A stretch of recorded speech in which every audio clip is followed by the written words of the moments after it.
The story took place at a tutoring center owned by a young female teacher named Maria. Just like any other tutoring center, Maria had to deal with the invisible pressure from the parents who sent their kids to study at hers. For instance, that day, the man was the father of a kid named Tom who had been studying at the center for nearly a month, yet his study results were pretty bad, and the man was furious as his kid hadn't made any progress in his study. The kid was an obedient eater. In fact, he was stubborn and badly behaved, so Maria had a lot of difficulties in teaching the boy. However, it was the defamation and scolding from Tom's parents that was intolerable to her. Despite Maria explaining to him for countless times, the man always ignored them and wanted to see his kid getting in the top of the school as quickly as possible.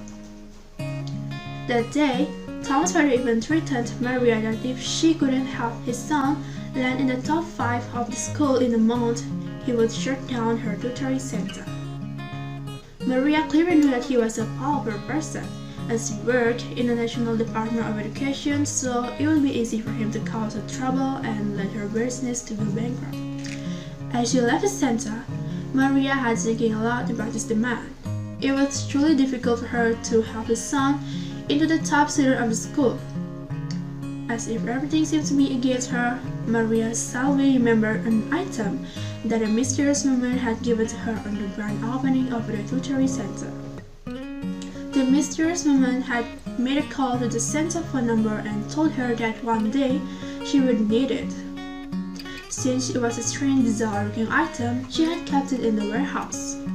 As Maria was in a tight corner, she thought perhaps the item would help her, so she made her way to the warehouse looking for it after over a year of neglecting it. The bizarre item was placed in a corner and covered with a towel.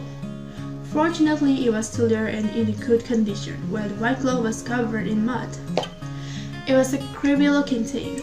A big jar contained green food and inside was a caterpillar that looked pretty scary. Maria was terrified the first time she saw it, but as she thought of what the mysterious woman had told her, she had carefully kept the jar in the warehouse. The caterpillar inside the jar was grown bigger than the last time she saw it. It made her pay attention to the instructions written outside the jar, and it said, firstly, swallow the caterpillar. Secondly, distribute the eggs to the individuals that the host want to take control. Thirdly, may be overwhelmed if one abuses it. Maria felt a shiver as she read the contraction that she had to swallow it. However, it was the only way to help her get out of this tight spot. So Maria plucked up the courage, opened the jar, and took out the ugly-looking caterpillar. She truly didn't want to swallow it, but if she didn't do it, her career, together with the tutoring center, would be doomed. Having no other choice, Maria had to close her eyes, open her mouth wide, and put the caterpillar inside. The way the caterpillar wriggled, it released a slimy fluid looking so disgusting, and the stench of it made Maria want to vomit immediately. But as she thought of the future of her tutoring center, she had to cover her mouth with her hands in order to prevent her from vomiting, while tears rolling down her cheeks. Never in her life had she been through such an awful experience. Not just that, after swallowing the caterpillar, Maria had a feeling that it was wriggling its way from her throat down to her stomach. At that moment in the classroom, Tom was having a fight with his friend and tearing his textbook into pieces. What Maria said was indeed true. The boy was hard to take control. As Maria approached time to do what she intended to, she had carefully kept a butterfly eggs into a soda can. And as the female teacher asked Tom if he wanted to have a soda, the boy was immediately excited. Without having any doubt, he quickly took his favorite drink from his teacher and had a few sips of it. Since the egg was so tiny, it could easily get into his stomach together with the water. Tom, having swallowed the butterfly egg, suddenly acted strangely. His eyes turned wide, eyes wide open, and saliva uncontrollably came out of his mouth. Maria immediately panicked as she watched it.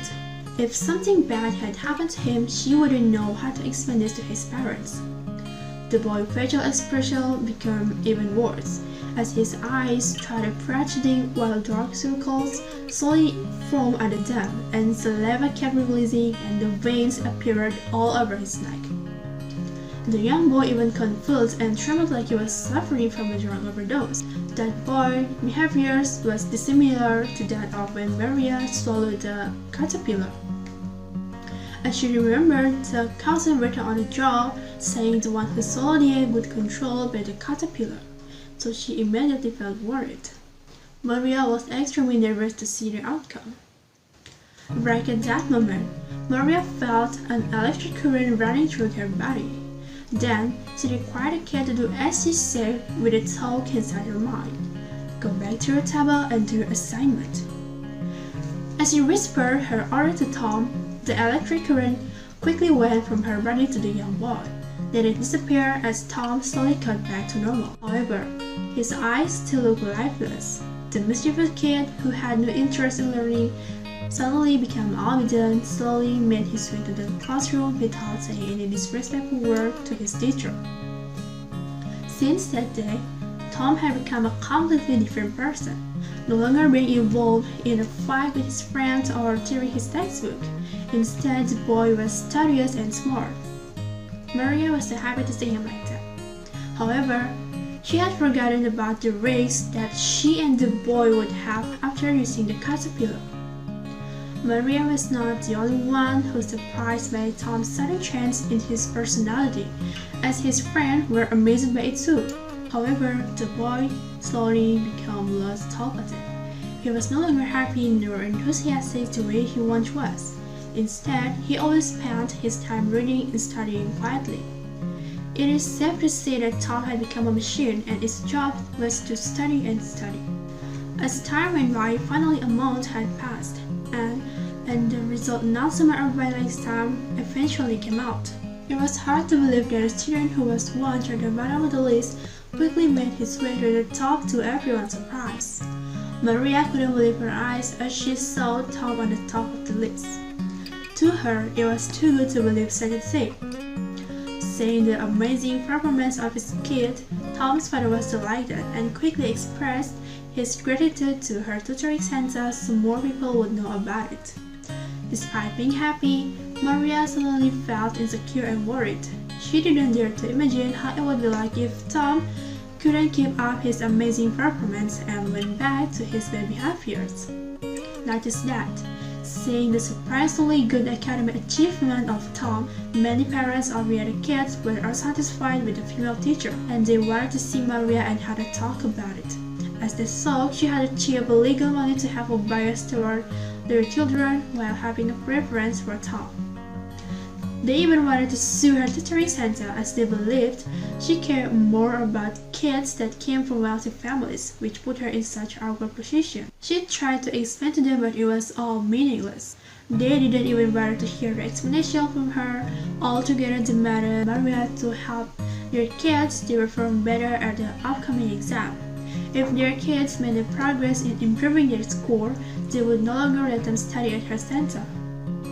Maria felt completely helpless as she dealt with the criticism from them. Fearing the bribe accusation would ruin her reputation, so she promised everyone that she would help to improve their kids' performance at school. However, she had forgotten about the caution written on the jar. She used more mobile paybags to gain her purpose.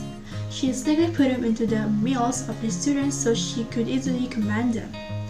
And since that day, the innocent children had literally become machines, as they always had a talk of learning on their mind. And the only thing that left with them was a perfect board result, but even them didn't feel happy nor satisfied with it. Instead of realizing the bizarre behaviors of their kids, the parents always pay attention to the school result and feel satisfied, and wanted Maria to do more for them.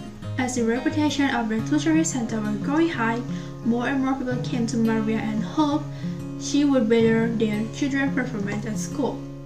The caterpillar had helped Maria to achieve overnight success, as she wanted to use it again and again to gain more. As one once said, human greed is the bottomless pit.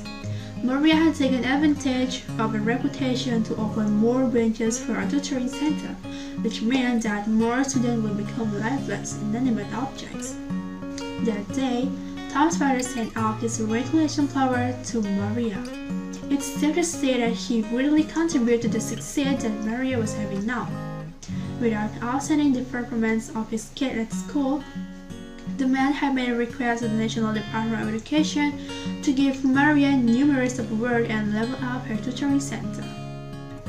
Maria was grateful for it, but she also needed to do something for him in exchange for his kindness, and it was to help Tom keep up his amazing performance.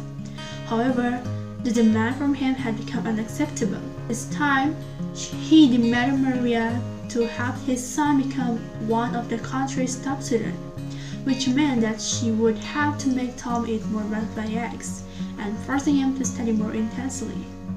Maria could feel that the caterpillar inside her body was growing bigger every day. She suddenly remembered the caution written on the jar. It seemed like she had surely gone too far as she agreed, and her hand grew bigger, and she also felt the insect was gradually losing control. Lately, Maria couldn't get any sleep, as the caterpillar was raging, aching all over her body. Day and night she suffered from pain in her stomach as the caterpillar was harder to pamper. At that moment, Maria realized that she had to stop this before it got too late. Not did just Maria suffer from the side effects of the caterpillar, but also the kids, as they acted more strangely like they were machines. That day, Maria unexpectedly rushed into the classroom and told Tom to come outside. It looked like she had decided to stop this from getting out of control. Right at that moment, Tom's father had a visit to the center as he wanted to see how his kid was doing, and he witnessed the whole thing.